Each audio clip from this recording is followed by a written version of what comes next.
एक दूर दराज गांव में एक निहायत लालची आदमी रहता था जिसका नाम करीम था।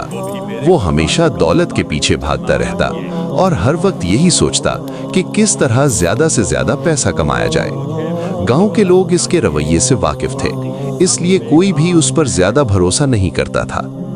एक दिन गांव में एक नेक फकीर आया। उसके चेहरे पर अजीब सी रोशनी थी और आंखों में सुकून। वो लोगों से कुछ मांगता नहीं था, बल्कि जो मिलता शुक्र अदा करके कबूल कर लेता। गांव के अक्सर लोग उसकी इज्जत करते थे, मगर करीम ने उसे देखकर मुंह बना लिया और दिल ही दिल में सोचा, ये फकीर भी दूसरों की तरह मुझसे कुछ मांगने आया होगा। फकीर आहिस्ता आहिस्ता करीम के पास आया और नर्म लहजे में बोला, बेटा, क्या तुम मुझे थोड़ा सा पानी दे सकते हो? करीम ने बेदिली से एक मटके से पानी निकाला और फकीर को दे दिया। फकीर ने पानी पिया, मुस्कुराया और बोला, तुमने मुझे पानी दिया है, इसके बदले में मैं तुम्हें एक तोहफा देना चाहता हूँ। ये सुनकर करीम की आंखों में चमक आ गई। वो फौरन बोला, क्या तोहफा है? फकीर ने अपने थैले से एक छोटा सा सुनहरी बर्तन निकाला और कहा, ये आम बर्तन नहीं है। अगर तुम इसमें खालिस नियत से खाना या कोई चीज रखोगे तो इसमें बरकत होगी और वो बढ़ जाएगी। मगर याद रखना, इसे सिर्फ जरूरत के लिए इस्तेमाल करना, लालच के लिए नहीं। करीम ने बर्तन हाथ में लिया और खुशी से उसका चेहरा खिल उठा। उसने दिल में सोचा, अब तो मैं बहुत जल्द अमीर बन जाऊंगा। इब्तिदा में करीम ने बर्तन को ठीक तरीके से इस्तेमाल किया। वो उसमें थोड़ा सा अनाज रखता और वो बढ़ जाता, जिससे उसके घर का गुजारा अच्छे से होने लगा। मगर चंद दिनों बाद उसके दिल में लालच जाग उठा। उसने सोचा, अगर मैं इस बर्तन में ज्यादा चीजें डालकर उन्हें बेचूं तो मैं बहुत जल्द दौलतमंद बन सकता हूं। अब वो रोजाना इस बर्तन में चीजें डालकर उन्हें बढ़ाता और बाजार में बेच देता। उसकी कमाई बढ़ने लगी और वो बहुत खुश होने लगा, मगर इसके साथ ही वो मजीद लालची भी होता गया। एक दिन उसने सोचा, क्यों ना मैं सोना बनाने की कोशिश करूं। उसने बर्तन में एक छोटा सा सोने का टुकड़ा रखा।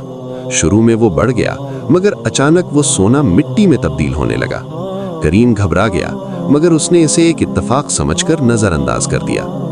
अगले दिन उसने दोबारा कोशिश की, मगर इस बार बर्तन में रखी हर चीज आहिस्ता आहिस्ता मिट्टी बनने लगी।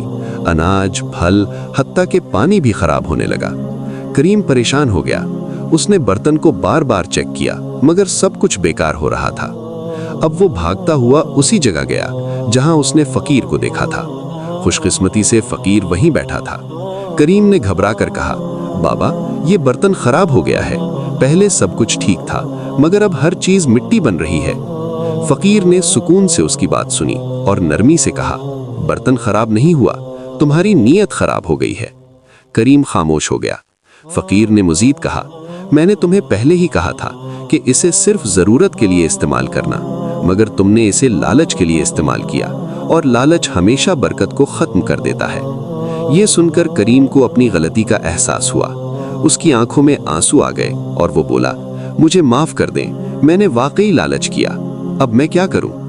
फकीर ने मुस्कुरा कर कहा, अगर तुम सच्ची तौबा करो और अपनी नीयत को साफ करो तो अल्लाह तुम्हें फिर से बरकत दे सकता है। मगर याद रखो, असल दौलत दिल की कनात है, न कि सोना। करीम ने दिल से तौबा की और वादा किया कि आइंदा वो कभी लालच नहीं करेगा। उसने बर्तन को दोबारा सिर्फ अपनी जरूरत के लिए इस्तेमाल करना शुरू किया। कुछ दिनों बाद बर्तन ने फिर से बरकत देना शुरू कर दी। अब करीम बदल चुका था। वो न सिर्फ अपनी जरूरत पूरी करता, बल्कि दूसरों की भी मदद करने लगा। गांव के लोग भी अब उसकी इज्जत करने लगे। करीम ने सीख लिया था कि लालच इंसान को अंधा कर देता है, जबकि कनात और नेकी इंसान को हकीकी खुशी देती हैं।